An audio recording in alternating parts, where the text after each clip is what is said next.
ಆಶೀರ್ವಚನವನ್ನ ಗುಣಪಡಿಸಬೇಕು ಅಂತ ಹೇಳಿ ಕೇಳ್ಕೊಳ್ತಾರೆ. ಎಲ್ಲರಿಗೂ ನಮಸ್ಕಾರ. ಈ ನಾಡು ಕಂಡಂತ ಅಪ್ರತಿಮ ಹೋರಾಟಗಾರ ಪೂಜ್ಯ ತಂದೆಯವರ ಜನ್ಮದಿನದ ಅಂಗವಾಗಿ ಈ ಒಂದು ಭವ್ಯ ಕಾರ್ಯಕ್ರಮದ ದಿವ್ಯ ಸಾನ್ನಿಧ್ಯವನ್ನು ವಹಿಸಿರ್ತಕ್ಕಂಥ ಈ ರಾಜ್ಯದಲ್ಲಿರ್ತಕ್ಕಂಥ ಲಕ್ಷಾಂತರ ಕಾರ್ಯಕರ್ತರ ಒಂದು ತಪಸ್ಸಿನಿಂದ, ಈ ನಾಡಿನಲ್ಲಿರ್ತಕ್ಕಂಥ ಎಲ್ಲ ಜಗದ್ಗುರುಗಳು ಹರಗುರು ಚರಮೂರ್ತಿಗಳ ಒಂದು ಆಶೀರ್ವಾದದಿಂದ, ಈ ನಾಡಿನ ನಮ್ಮೆಲ್ಲ ಪರಿವಾರದ ಎಲ್ಲ ಹಿರಿಯರ ಒಂದು ಆಶೀರ್ವಾದದಿಂದ 4 ಬಾರಿ ಮುಖ್ಯಮಂತ್ರಿ ಆಗಿ ಏನು ವಿರೋಧ ಪಕ್ಷದ ನಾಯಕರಿದ್ದಾಗ ಹೋರಾಟಗಳನ್ನು ಮಾಡಿಕೊಂಡು ಬಂದಿದ್ರು, ಏನು ಇವತ್ತು ವಿರೋಧ ಪಕ್ಷದ ನಾಯಕರಾಗಿ ಧ್ವನಿ ಇಲ್ಲದ ಸಮುದಾಯಗಳಿಗೆ ಧ್ವನಿಯಾಗಿ ಹೋರಾಟಗಳನ್ನು ಮಾಡ್ಕೊಂಡು ಬಂದಿದ್ರು ಸನ್ಮಾನ್ಯ ಯಡಿಯೂರಪ್ಪನವರು. ಈ ರಾಜ್ಯದ ಮುಖ್ಯಮಂತ್ರಿಗಳಾದಂತಹ ಸಂದರ್ಭದಲ್ಲಿ ಆ ಶೋಷಿತ ಪೀಡಿತ ಸಮುದಾಯಗಳಿಗೆ, ಎಲ್ಲ ಮೇಲ್ವರ್ಗ, ಎಲ್ಲ ಸಮಾಜಗಳಿಗೂ ಕೂಡ ನ್ಯಾಯ ಕೊಡುವಂತ ಕೆಲಸ ಸನ್ಮಾನ್ಯ ಯಡಿಯೂರಪ್ಪನವರು ಮಾಡಿದ್ದಾರೆ. ನಾನು ಭಾರತ ಸರ್ಕಾರದ ಪರವಾಗಿ, ಸನ್ಮಾನ್ಯ ನರೇಂದ್ರ ಮೋದಿ ಅವರ ಪರವಾಗಿ, ಇಡೀ ದೇಶದ ಅನೇಕ ಸಹಸ್ರ ಕಾರ್ಯಕರ್ತರ ಪರವಾಗಿ, ಇಡೀ ರಾಜ್ಯದ ಕಾರ್ಯಕರ್ತರ ಪರವಾಗಿ, ನಿಮ್ಮೆಲ್ಲರ ಪರವಾಗಿ ನಾನು ಶತ ನಮನಗಳನ್ನು ಅರ್ಪಿಸಿ, ಅವರು ಇನ್ನೂ 100 ವರ್ಷಗಳ ಕಾಲ ಹೀಗೆ ಹೋಗಲಿ, ಅವರ ನಮ್ಮೆಲ್ಲರಿಗೂ ಮಾರ್ಗದರ್ಶನವನ್ನು ಮಾಡ್ತಾ ಇರಲಿ.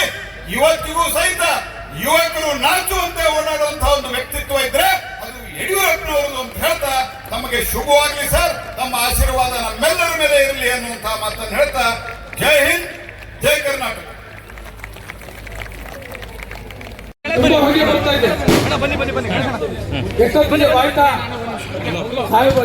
ಸನ್ಮಾನ ರುದ್ರೇಗೌಡರು ದಯಮಾಡಿ ವೇದಿಕೆ ಬರಬೇಕು.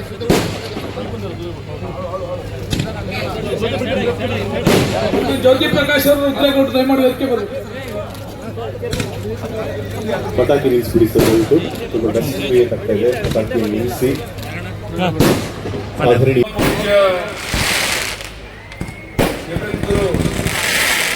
ಊರಿನಂದು ಅದಕ್ಕೆ ನಿಮ್ಮೆಲ್ಲರ ಸಹಕಾರ ಬೆಂಬಲ ಇರಬೇಕು ಅಂತ ಕೈ ಜೋಡಿಸಿ ಪ್ರಾರ್ಥನೆಯನ್ನು ಮಾಡಿ, ನಾನು ಯಾವಾಗಲೂ ಹೇಳ್ತಾ ಇರ್ತೇನೆ, ಸಾಧನೆ ಮಾತಾಡಬೇಕು, ಮಾತನಾಡದೆ ಸಾಧನೆ ಆಗಬಾರ್ದು ಅಂತ. ನೀರಾವರಿ ಯೋಜನೆಗೆ ಹೆಚ್ಚಿನ ಆದ್ಯತೆಯನ್ನು ಕೊಟ್ಟು ಶಿಕಾರಿಪುರ ತಾಲೂಕು ಮಾತ್ರ ಅಲ್ಲ, ಶಿವಮೊಗ್ಗ ಜಿಲ್ಲೆ ಮಾತ್ರ ಅಲ್ಲ, ಇಡೀ ರಾಜ್ಯದ ಸರ್ವಾಂಗೀಣ ಅಭಿವೃದ್ಧಿಗೆ ನನ್ನ ಶಕ್ತಿ ಮೀರಿ ಪ್ರಾಮಾಣಿಕ ಪ್ರಯತ್ನ ಮಾಡಿದ್ದೇನೆ. ಬರುವಂತ ದಿವಸಗಳಲ್ಲಿ ನಿಮ್ಮೆಲ್ಲರ ಆಶೀರ್ವಾದ ಬೆಂಬಲದಿಂದ ಯಾವ ಶಿಕಾರಿಪುರ ತಾಲೂಕು ಶಿವಮೊಗ್ಗ ಜಿಲ್ಲೆ ಮಾದರಿಯ ಜಿಲ್ಲೆ ಆಗಿದೆಯೋ, ತಾಲೂಕು ಆಗಿದೆಯೋ, ಅದೇ ರೀತಿ ಈ ನಾಡನ್ನು ಕಟ್ಟುವಂತ ಪ್ರಾಮಾಣಿಕ ಪ್ರಯತ್ನ ನಾವು ನೀವೆಲ್ಲ ಸೇರಿ ಮಾಡೋಣ. ನಾನು ಹೇಳಿದಂತೆ ಮತ್ತೊಮ್ಮೆ ನಡೆಯಕ್ಕೆ ಇಚ್ಛೆ ಪಡ್ತೇನೆ.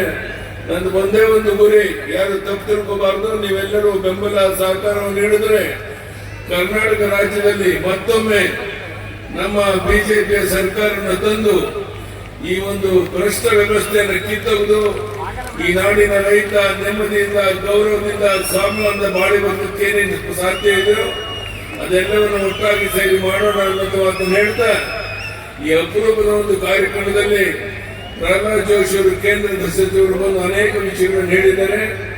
ಅವರಿಗೆ ನಾನು ಅಭಿನಂದನೆಯನ್ನು ಸಲ್ಲಿಸ್ತಾ, ಪೂಜ್ಯ ಗುರುಗಳು ಮಾತನಾಡೋರಿದ್ದಾರೆ. ಮತ್ತೊಮ್ಮೆ ನಾನು ಎತ್ತಿ ಮಾತನಾಡುವಂತ ಅಗತ್ಯ ಇಲ್ಲ. ನಿಮ್ಮೆಲ್ಲರ ಆಶೀರ್ವಾದ ಬೆಂಬಲ ಇದ್ರೆ ಈ ನಾಡನ್ನ ಕಟ್ಟಬೇಕು, ಈ ರಾಜ್ಯವನ್ನು ಕಟ್ಟಬೇಕು, ಈ ರಾಜ್ಯವನ್ನು ಮತ್ತೊಮ್ಮೆ ಅಧಿಕಾರಿಗೆ ತರಬೇಕು ಅನ್ನೋ ಸಂಕಲ್ಪ ಏನಿದೆ, ಅದಕ್ಕೆ ನಿಮ್ಮ ಸಂಪೂರ್ಣ ಸಹಕಾರ ಬೆಂಬಲ ಇರಬೇಕು. ನಾನೇನಾದ್ರೂ ಪರಿಚಯ ಆಗಿದ್ರೆ ಅದನ್ನು ಈ ಊರಿನಿಂದ ಶಿಕಾರಿಪುರದ ಜನ ನನಗೆ ಈ ರೀತಿ ಅನೇಕ ಬಾರಿ ಶಾಸಕರು ಮಾಡಿ, ಜಿಲ್ಲೆಯಲ್ಲಿ ಸಂಸತ್ ಸದಸ್ಯನಾಗಿ ಮಾಡಿ ನಿಮ್ಮ ಸೇವೆ ಮಾಡುವಂತ ಅವಕಾಶ ಮಾಡಿಕೊಟ್ಟಿದ್ದಾರೆ. ಅದಕ್ಕಾಗಿ ಈ ಶಿವಮೊಗ್ಗ ಜಿಲ್ಲೆ ಶಿಕಾರಿಪುರ ತಾಲೂಕಿನ ಋಣವನ್ನ ಎಷ್ಟು ತೀರಿಸಿದ್ರು ಕಡಿಮೆ ಅನ್ನೋ ಮಾತನ್ನು ಹೇಳ್ತಾ, ಮತ್ತೊಮ್ಮೆ ಇಲ್ಲಿ ಸೇರಿರುವಂತಹ ನಮ್ಮೆಲ್ಲ ತಾಯಿಯಂದರಿಗೆ, ಅಣ್ಣ ತಮ್ಮಂದಿರಿಗೆ, ಮಾಧ್ಯಮದ ಸ್ನೇಹಿತರಿಗೆ, ವೇದಿಕೆ ಮೇಲಿರುವಂತಹ ಎಲ್ಲ ಸ್ವಾಮೀಜಿಗಳಿಗೆ ವಂದನೆ, ಅಭಿನಂದನೆ ಸಲ್ಲಿಸಿ ನನ್ನ ಮಾತನ್ನು ಮುಗಿಸ್ತೇನೆ. ಧನ್ಯವಾದಗಳು. ನಮಸ್ಕಾರ.